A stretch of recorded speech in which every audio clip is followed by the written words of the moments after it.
नमस्कार, विदर्भ की बात वीकेबी न्यूज के दोपहर के प्राइम टाइम में आपका स्वागत है। अब रुक करते हैं आज की हेडलाइंस पर।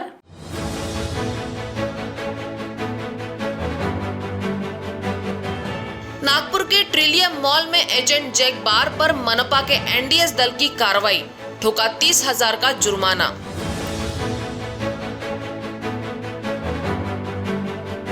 बहुजन समाज पार्टी के पूर्व प्रदेश अध्यक्ष सुरेश साखरे ने थामा शिवसेना का दामन, मनपा चुनाव में मिलेगा शिवसेना को बहुजनों का साथ।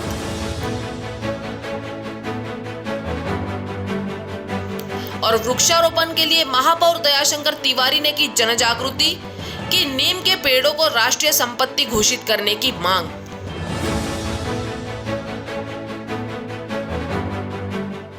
और अब खबरें विस्तार से। कोविड संक्रमण का प्रकोप धीरे धीरे कम होता देख राज्य सरकार व स्थानीय प्रशासन ने नियमों में ढील दी है, लेकिन संक्रमण से बचाव के उपाय अपनाने पर अब भी सरकार और प्रशासन का बहुत जोर है ताकि हालात आगे चलकर न बिगड़े। लेकिन कुछ लोग नियमों को दरकिनार कर संक्रमण को बढ़ाने का काम कर रहे हैं। ऐसा ही नजारा शहर के उनखाना मेडिकल चौक स्थित प्रख्यात ट्रिलियम मॉल में देखने को मिला।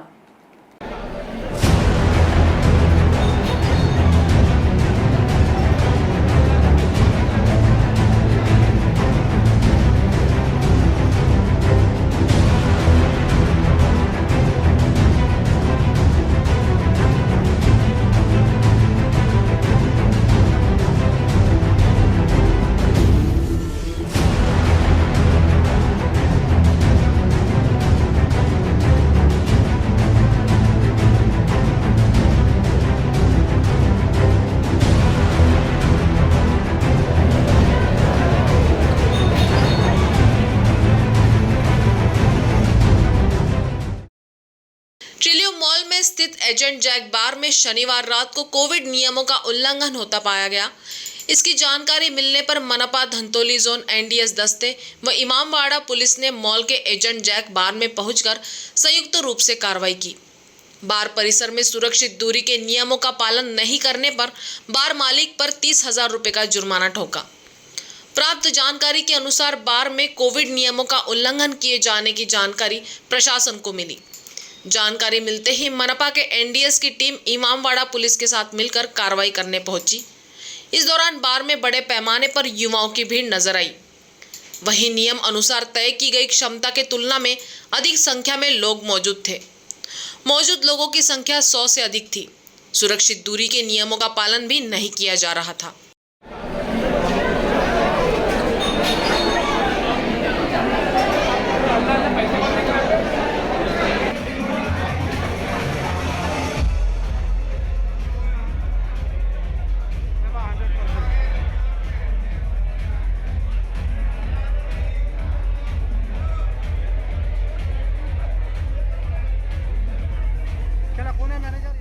नागपुर शहर के महापौर दयाशंकर तिवारी ने जनता से बड़े पैमाने पर वृक्षारोपण के लिए आह्वान किया। जहां नीम के पेड़ों के अलावा भरपूर मात्रा में ऑक्सीजन देने वाले पेड़ लगाने पर महापौर दयाशंकर तिवारी ने जनता को जनजागरूक किया है। वहीं नीम के पेड़ों के लाभ के कारण नीम के पेड़ों को राष्ट्रीय संपत्ति घोषित करने की मान्यता दी जाए, ऐसी मांग महापौर दयाशंकर तिवारी ने की है। ये हमारी वृक्ष परंपरा है, संवर्धन है। हमने वृक्षों को भगवान के साथ इसलिए जोड़ा कि अगर उसमें भगवान का वास हम बताएंगे तो लोग वृक्षों को काटने से बचेंगे। परसों ही वट सावित्री हुई। अपने सौभाग्य के अक्षय रहने के लिए अक्षय वट की पूजा हमारी बहनों ने करी। इसी श्रृंखला में नीम एक महत्वपूर्ण भारतीय संस्कृति का पौधा है। हम पौराणिक तरीके से मानते हैं कि नीम में भगवती का निवास होता है। अब नीम में भगवती का निवास इसलिए होता है कि जब भी कष्ट के लिए व्यक्ति जाए तो हर कष्ट में सबसे पहले व्यक्ति जाता है अपनी माँ के पास में, और भगवती को हमने माँ का स्वरूप माना है और माँ के पास सारी वस्तुओं का निराकरण होता है। नीम के पास भी सारी चीज़ों का निराकरण है। नीम की हवा से पर्यावरण शुद्ध होता है। नीम की पत्तियाँ औषधियों के काम आती हैं। नीम का जो फल होता है जिसे हम निबोड़ी कहते हैं, उससे अनेक औषधियाँ बनती हैं। आजकल तो उससे साबुन वगैरह भी बन करके आना तैयार हो गए। नीम से पेस्टिसाइड बनाने के दिशा में भी हमने काम आगे चालू कर दिया। भारत सरकार ने यूरिया की काला बाजारी नहीं होना चाहिए, इसलिए नीम कोटेड यूरिया किसानों को देना चालू कर दिया। इतना ही नहीं, नीम की छाल भी उपयोग में आती है। नीम का ऐसा कोई भाग नहीं जो उपयोग में नहीं आता। किसानों के खेत में अगर नीम का पौधा है तो जो बैलगाड़ी चलाते समय बैलों के कंधे पर जो लकड़े का फल रखा जाता है वह अगर नीम का रहा तो उससे किसी प्रकार की बीमारी बैलों के कंधों पर नहीं होती, इसलिए वह भी नीम का उपयोग करते हैं। यानी नीम सर्वाधिक औषधि युक्त वृक्ष है। मैं माननीय राज्यपाल महोदय जी के साथ दैनिक भास्कर के एक कार्यक्रम में गया था और वहाँ नीम फाउंडेशन जो इंडिया का है उसके अध्यक्ष वहाँ मौजूद थे। उन्होंने मुझे एक निवेदन दिया और निवेदन दे करके कहा कि नीम को हमारी राष्ट्रीय संपदा के रूप में मान्यता मिलना चाहिए। ऐसा पत्र महानगर पालिका ने भारत सरकार को भेजना चाहिए। अभी 3 दिन पहले महानगर पालिका की सभा हुई। उस सभा में इस प्रस्ताव को महानगर पालिका ने स्वीकृत किया और स्वीकृत करके भारत सरकार के पास भेजने का निर्णय लिया। नीम हमारी राष्ट्रीय संपदा तो है, लेकिन आने वाली पीढ़ी को भी पता चलना चाहिए कि नीम हमारी राष्ट्रीय संपदा है, इसलिए सरकारी तौर पर घोषित की जाए। ये मांग महानगर पालिका के माध्यम से हमने भारत सरकार को भेजी है। ये इसलिए भी आवश्यक है कि जब अटल जी भारत के प्रधानमंत्री बने तो बड़ी विचित्र स्थिति थी। मुरली मनोहर जी जोशी जो है ये उस समय मानव संसाधन मंत्री थे। आपको जान करके आश्चर्य होगा, नीम का पेटेंट अमेरिका, हल्दी का पेटेंट अमेरिका, च्यवनप्राश का पेटेंट जर्मनी। अब च्यवन ऋषि हिंदुस्तान में पैदा होकर के आंवले की महत्ता बताते हैं और पेटेंट जर्मनी कर लेता है और च्यवनप्राश से ब्रेन ट्यूमर का इलाज बताता है। लेकिन हमारी जो संपदा है उसको हम लोग प्रायोरिटी से अंतर्राष्ट्रीय जगत में स्थापित न करने के कारण भारत की इस संपदा पर अतिक्रमण होना प्रारंभ है। मुरली मनोहर जोशी जी ने अंतर्राष्ट्रीय न्यायालय में लड़ करके नीम और हल्दी जैसे वृक्षों पर भारत का पेटेंट हासिल किया, च्यवनप्राश पर भारत का पेटेंट हासिल किया। दोबारा ऐसा नहीं होना चाहिए।